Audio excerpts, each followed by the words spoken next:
Vendredi 29 avril, Madame, Monsieur, bonsoir. Merci de nous rejoindre. Tout de suite les titres de ce journal.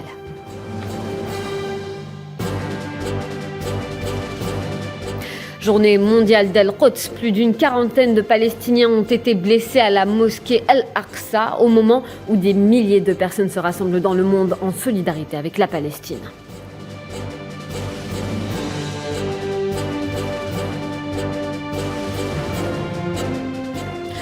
Libye, le blocus pétrolier lui fait perdre 60 millions de dollars par jour, une situation énergétique alarmante dans un contexte géopolitique brûlant. On en parle dans un instant.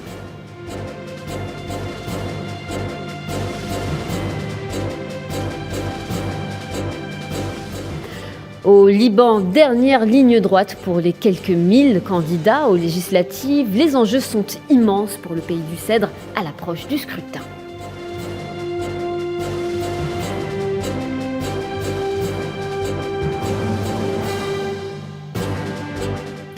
Conflit en Ukraine, avancée des forces russes à l'Est, aide financière américaine à l'Ukraine et paiement de gaz russe en roubles. On fait le point sur l'actualité dans ce journal.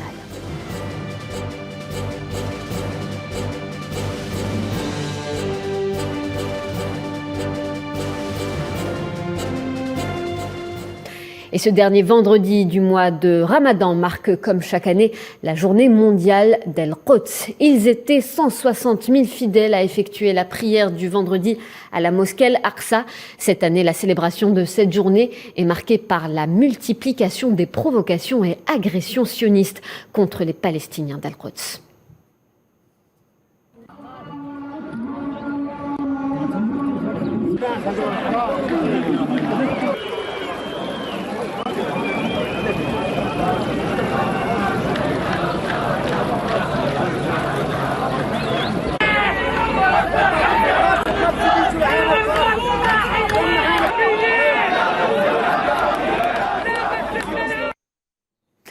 Ces agressions et provocations, justement, ont engendré la blessure de 42 personnes en Palestine ce matin.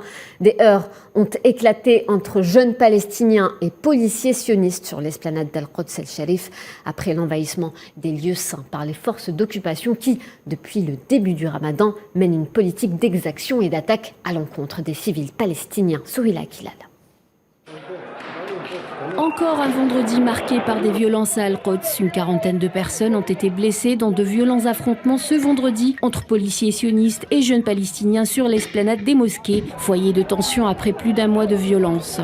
La police sioniste a envahi très tôt l'esplanade d'Al-Aqsa, tirant des balles en caoutchouc et des grenades lacrymogènes. Selon le Croissant Rouge palestinien, parmi les blessés, 22 ont dû être évacués vers l'hôpital, mais aucun cas grave n'a été constaté.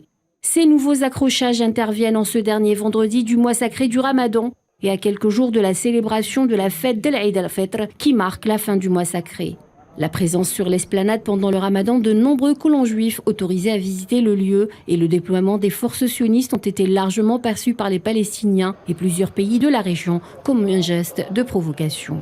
Jeudi soir, des membres du Hamas et du Djihad islamique avaient organisé un rassemblement dans le stade de Gaza pour appeler à défendre Al-Quds et l'esplanade des mosquées. Au cours des 2 dernières semaines, de violents heurts ont fait plus de 250 blessés palestiniens autour et dans l'esplanade des mosquées, 3e lieu saint de l'islam. Et pour parler de cette nouvelle journée de violence à l'encontre des fidèles palestiniens à la mosquée d'Al-Aqsa, le professeur Ziad Medour nous rejoint via Skype depuis la bande de Gaza. Bonsoir professeur. Bonsoir. Ce vendredi coïncide donc avec la journée d'Al-Quds et la situation est insoutenable pour les milliers de fidèles qui se rendent chaque fin de semaine dans ce lieu saint pour la prière du vendredi. Ils font toujours face à la même violence de l'occupant sioniste. Professeur, ça a été le cas d'ailleurs aujourd'hui avec plus d'une quarantaine de blessés. Écoutez, les crimes israéliens, les provocations israéliennes se poursuivent toute l'année, même en plein mois sacré de Ramadan. Aujourd'hui, on a vu qu'il y a 42 blessés côté palestinien à cause de violences causées par l'occupation et par les colons qui viennent pour provoquer les Palestiniens. Donc, ce coïncide ça avec la journée mondiale de Quds de Jérusalem. Donc, ça montre un peu qu'il y a trois aspects très importants. D'abord, que les Israéliens ils bénéficient d'une impunité totale. Deuxième chose, qu'il y a un silence complice de la communauté internationale officielle. Troisième, qu'il y a une impasse de processus de paix.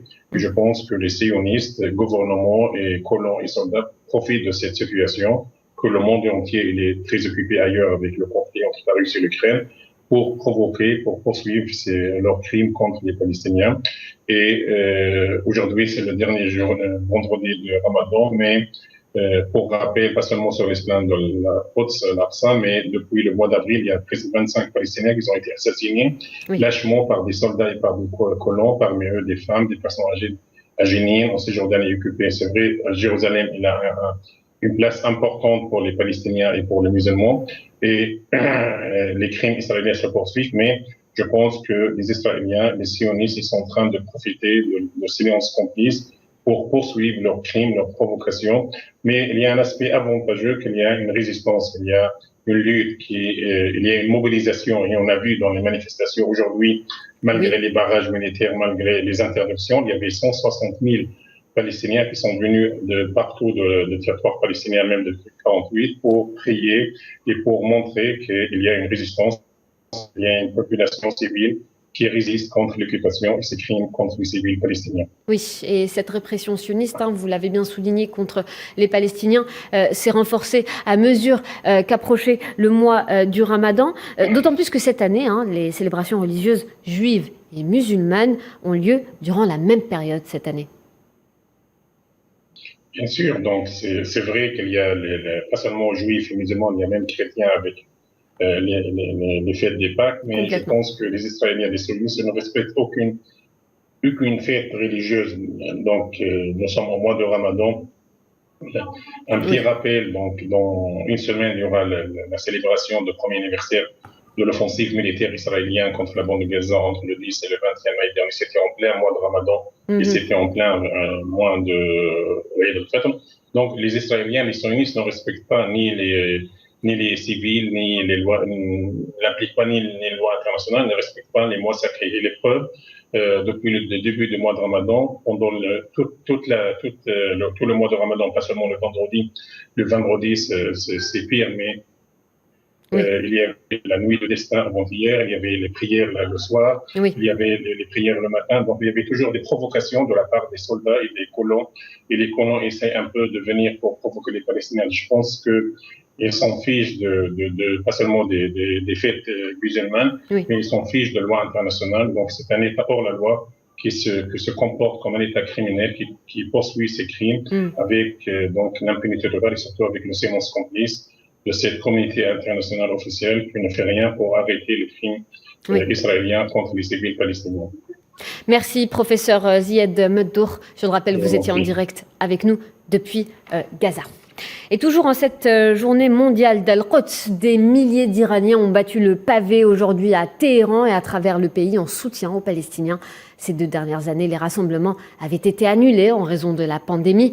Les commémorations de cette journée ont été lancées en 1979 par le leader révolutionnaire iranien, l'ayatollah Rouhollah Khomeini. Tous les musulmans doivent s'unir, se soulever et gagner contre les ennemis de l'islam. La meilleure victoire est la solidarité des musulmans entre eux. Nous sommes venus aujourd'hui pour dire aux colons sionistes que le peuple palestinien n'est pas seul et qu'Al-Quds appartient à tous les musulmans. L'envahisseur doit quitter ce lieu saint. Et toujours sur la question palestinienne, l'ayatollah Ali Khamenei, guide suprême iranien, condamne le silence des groupes de défense des droits de l'homme en Europe et aux États-Unis. On écoute. Les groupes de défense des droits de l'homme en Europe et aux États-Unis ne cessent de parler de la situation en Ukraine et gardent un silence total sur les crimes commis en Palestine. C'est une grande leçon pour le monde musulman et surtout pour la cause palestinienne. Vous ne pouvez pas compter sur les puissances racistes. Et direction Bahreïn pour continuer à parler de cette journée mondiale d'Al-Quds. Très tôt ce matin, des manifestants bahreïnis se sont rassemblés dans le village d'Abu Saïba en solidarité avec la cause palestinienne. On peut le voir sur ces images, les manifestants piétinaient le drapeau israélien. Ils dénoncent également la normalisation des liens avec Israël et exigent la fermeture de l'ambassade d'Israël à Manama.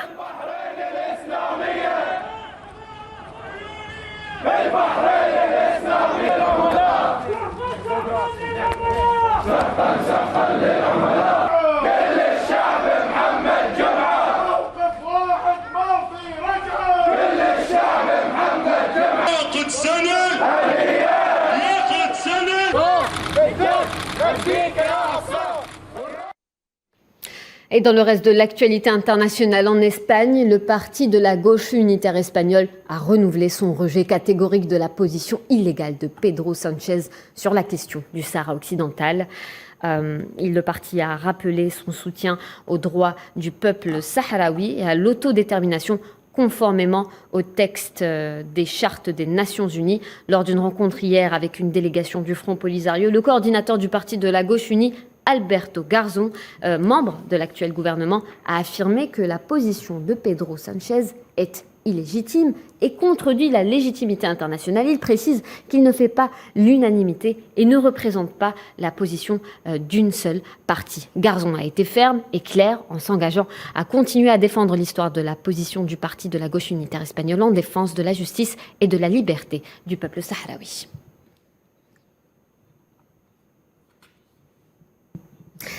En Libye, la situation énergétique du pays n'est guère rassurante. C'est dans un contexte géopolitique brûlant que des menaces planent sur la production de pétrole. Le blocage de certains puits et terminaux impacte lourdement le niveau de production du brut du pays et pèse désormais sur l'économie nationale. Khaireddine Battach. Depuis le déclenchement de l'opération militaire russe en Ukraine, il n'y a pas un lieu sur la planète où la question de la sécurité énergétique ne revêt pas un caractère stratégique. En Libye, le blocage des sites pétroliers entraîne un manque à gagner de 60 millions de dollars par jour, sur fond de crise politique opposant les deux camps se disputant le pouvoir.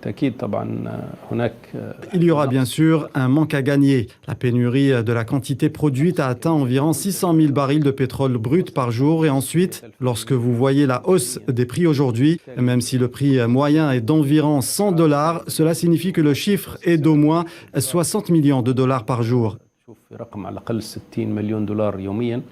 Principale source de revenus du pays, l'industrie pétrolière est le poumon économique de la Libye qui cherche à se remettre sur les rails du développement et de la croissance en empruntant la voie du processus électoral.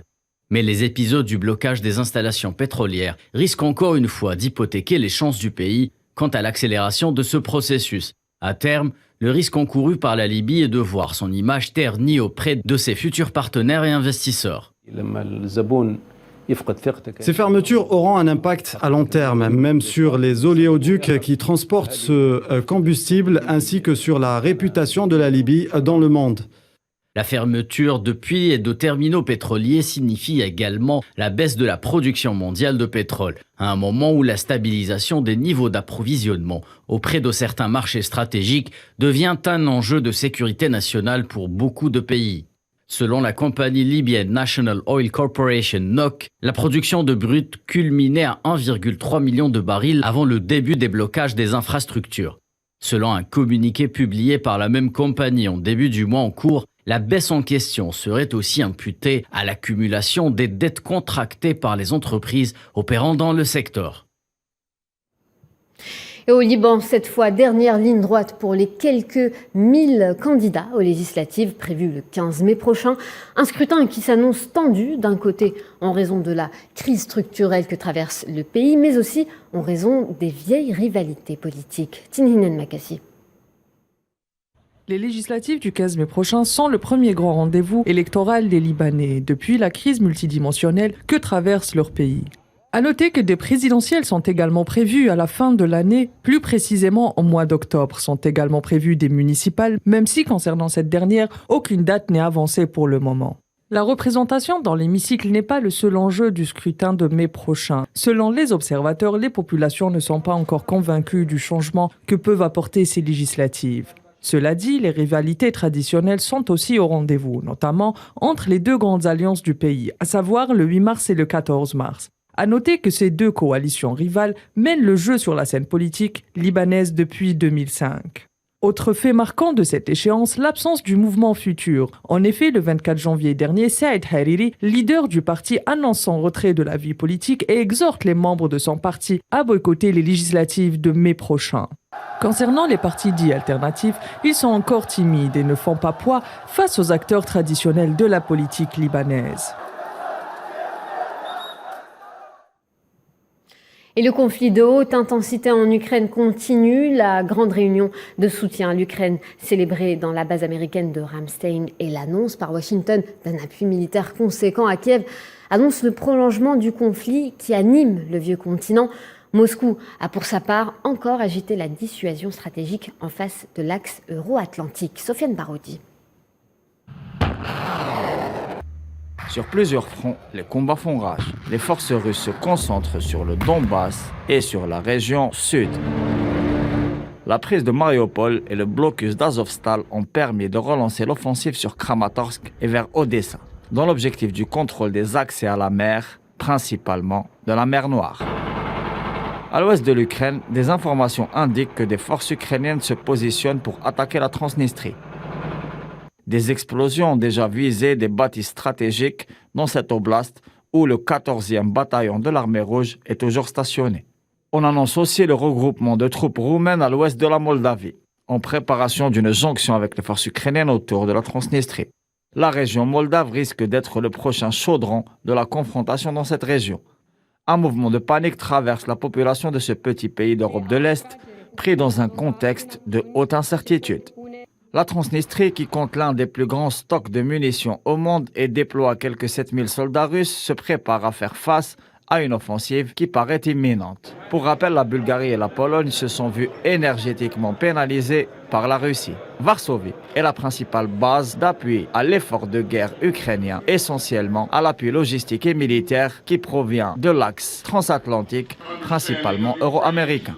Moscou a déclaré à plusieurs reprises que l'acheminement d'armes et de combattants aux différents fronts ukrainiens était considéré comme un acte d'hostilité qui impliquerait des ripostes. De nouveaux espaces de confrontation s'ouvrent donc et certains observateurs disent qu'un conflit direct entre la Russie et l'Alliance transatlantique risque de survenir sur un vieux continent plus que jamais sur des charbons ardents. Et plusieurs grands groupes européens envisageraient, selon la presse belge, de payer leur importation de gaz russe en roubles. C'est le cas de l'allemand Uniper et l'autrichien OVM. Les deux sociétés auraient prévu d'ouvrir des comptes de roubles afin de répondre aux conditions posées par Moscou concernant justement leur vente de gaz. Dans le sillage de cette information, Uniper a déclaré via son porte-parole, je cite, « Il est possible que nous payions sur un compte Gazprom en Russie. Jusqu'à présent, nous payons sur un compte Gazprom en Europe. » Fin de citation.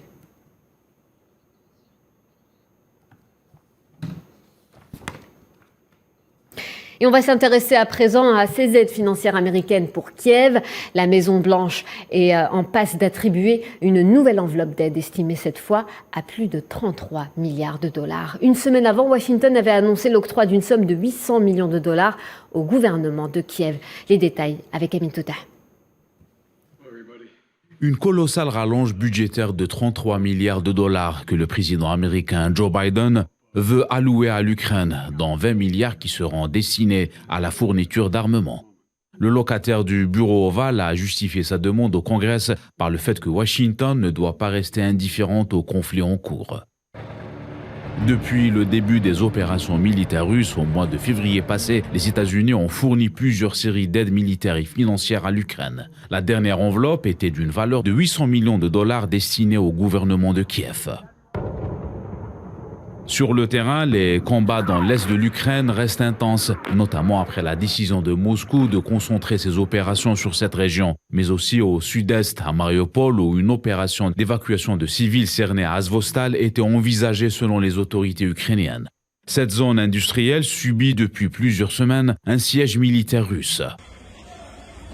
Dans la capitale Kiev, la défense russe a fait état de la destruction des ateliers d'une entreprise spatiale située dans la capitale ukrainienne avec des armes de haute précision.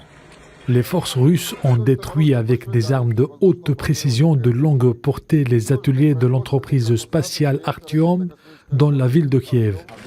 Cette frappe menée par la Russie survient au moment où le secrétaire général des Nations Unies, Antonio Guterres, se trouvait à Kiev dans le cadre de sa première visite depuis le début du conflit.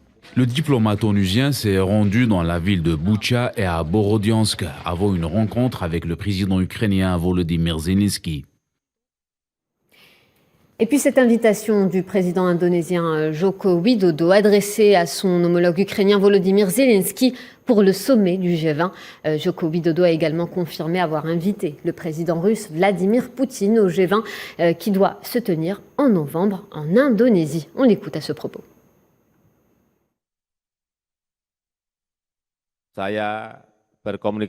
J'ai eu une conversation avec le président ukrainien Volodymyr Zelensky.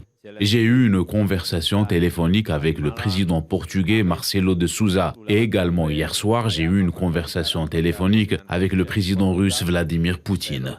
En tant que titulaire du mandat de la présidence du G20 pour 2022, j'ai eu au cours des 2 derniers mois des entretiens avec des chefs d'État ainsi qu'avec le secrétaire général des Nations Unies au sujet de la préparation du sommet du G20 qui se tiendra à Bali en novembre 2022.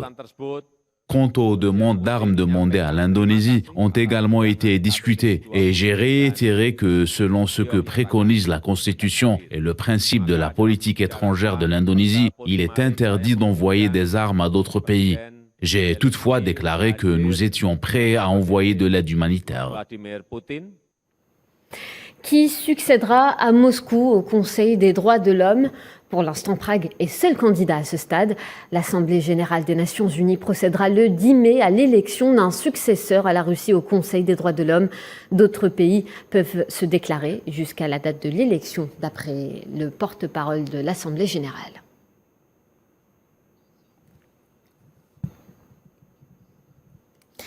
Et l'Union européenne appelle l'Albanie à la patience concernant son intégration dans le bloc. Le commissaire européen au voisinage et à l'élargissement a déclaré que l'objectif est d'y parvenir sous la présidence française. Après ses visites en Macédoine du Nord et en Bulgarie, il a souligné que l'intégration était une question de sécurité et de stabilité dans les Balkans occidentaux. L'Albanie et la Macédoine du Nord ont reçu en 2020 le feu vert pour entamer les négociations d'adhésion avec l'Union européenne, mais ils attendent toujours une date pour le début de ces négociations. Et on reste sur le continent pour parler de l'inflation qui accélère en France pour s'établir en avril à 4,8% sur un an. Côté croissance, elle est à 0% pour le premier trimestre 2022. Une stagnation qui s'explique par un recul de la consommation des ménages sur fond d'inflation et de guerre en Ukraine, selon les estimations justement de l'Institut français des statistiques. Mohamed Wali Ben Chaban.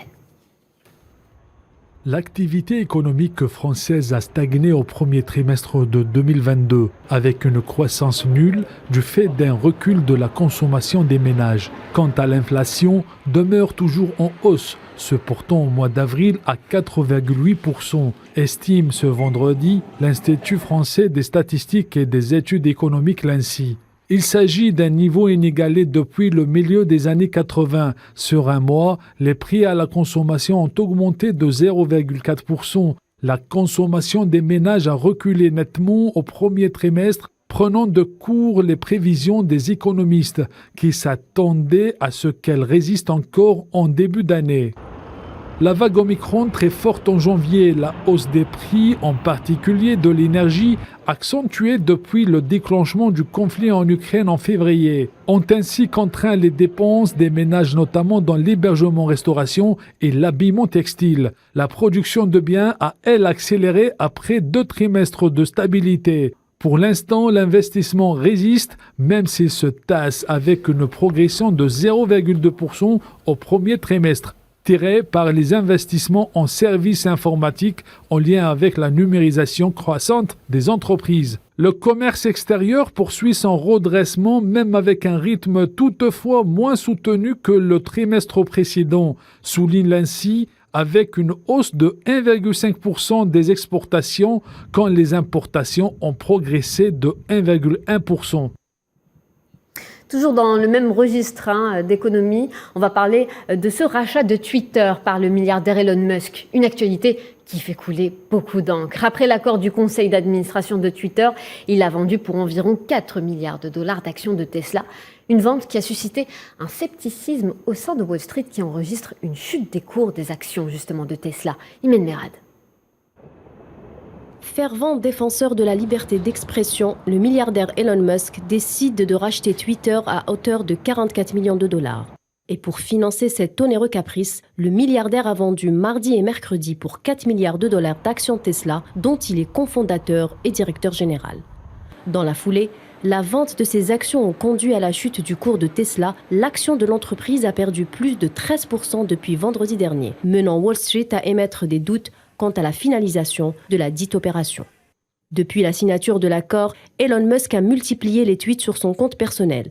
Liberté d'expression, moquerie, critique, ciblant des hauts responsables actuels de Twitter, le milliardaire se lâche. Elon Musk a notamment publié un tweet désobligeant à l'égard de Vijaya Gadde, la juriste considérée comme l'autorité morale du réseau social.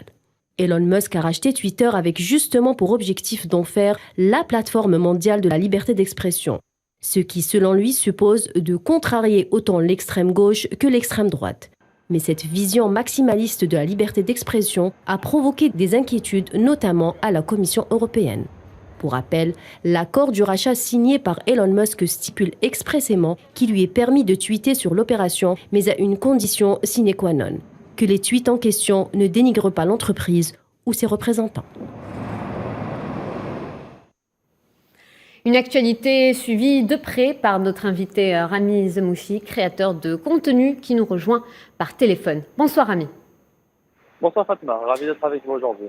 Également, alors Elon Musk qui justifie ce rachat pour défendre la liberté d'expression. Qu'est-ce qui motive réellement Elon Musk? Alors je pense qu'Elon Musk est devenu, je ne vais pas dire un peu fou, mais depuis quelques années déjà avec les mimes qu'il fait et les différentes activités qu'il a sur les différents réseaux sociaux, notamment sur Twitter, l'a poussé un petit peu à vouloir avoir un impact réel.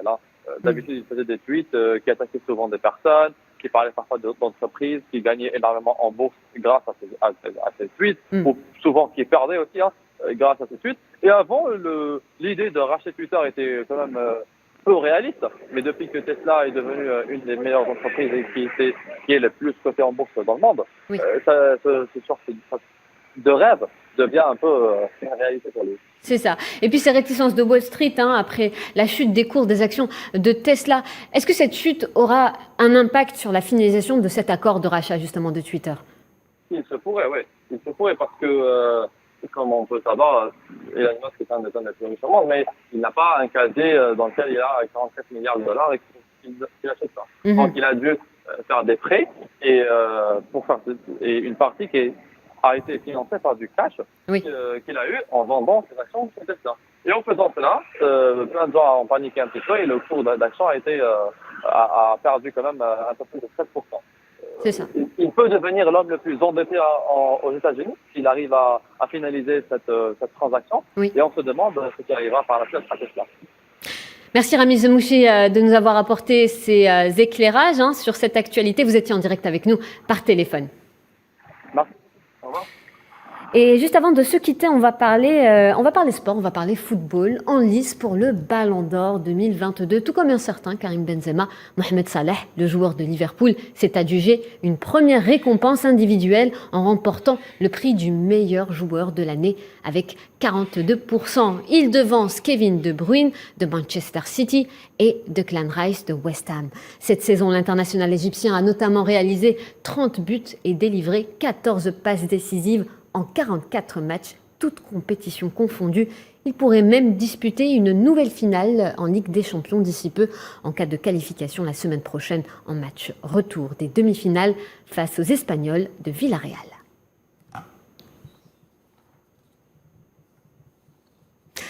Voilà, c'est la fin de ce journal. Merci de votre attention. Je vous retrouve demain à 17h pour édition spéciale. D'ici là, passez une excellente soirée sur Al 24 News et Sahaf Turkom.